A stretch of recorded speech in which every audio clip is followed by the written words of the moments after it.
Karadom kato ka panta pini video bangke isi mahu me bertale el tum jethana jet fighter ka chingkoi chuki hela di ele tum apir thelo karbiang long long lo chuki hela pir thelong ing long ang song isi mahu me Indian Air Force koson pene chingkoi bu takai si mahu me lo semenon anta koson pen seleson chingkoi ma jat pu ritarle pamika kala lasinon arne sini pen aphi kebor long thuba mekta po Indian Air Force lake jahat ta kewang wer aharmu kali lake isi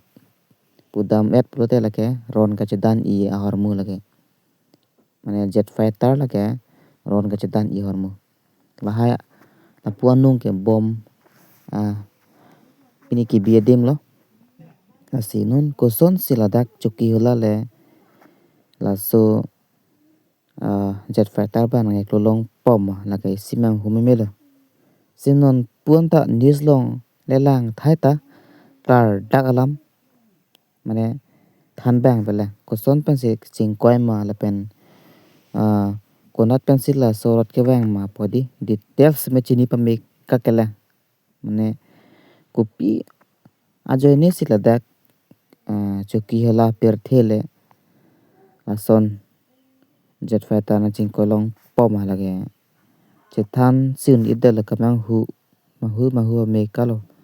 la pen isi arnam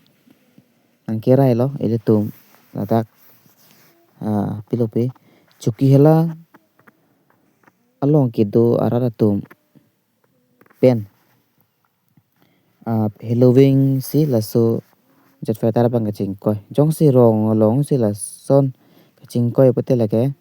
rong ke do ra tum sme kisung the dung doi lage the ladak lage bom lahai hola nung biren lage bom lo jong si rong long chingkoi pate lage pinang ange sek lun po lage lage si anam kerai dum me pame kalo asi ajarakam semi arnam sibang chalang lo siko pai lo hoing long phusong along se chingkoi da peni sining du ko bangge ajai war bangge apran dam ji lo nang tum semi thek po nang po ache ta hai pu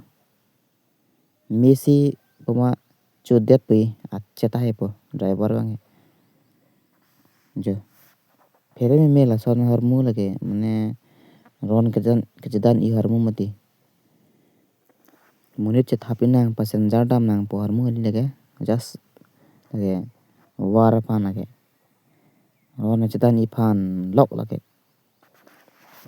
la sipini hantom phan apa chini bangke la chuki hala along isi mang humeme koson pene jet fighter chingkoi bu abang solam se nili hantom phana wan pila si mo alam so phi nili semele pu news lang mom di nang tom semele lang mom nili seme ko kachini thipa meka je phan alam so phi yote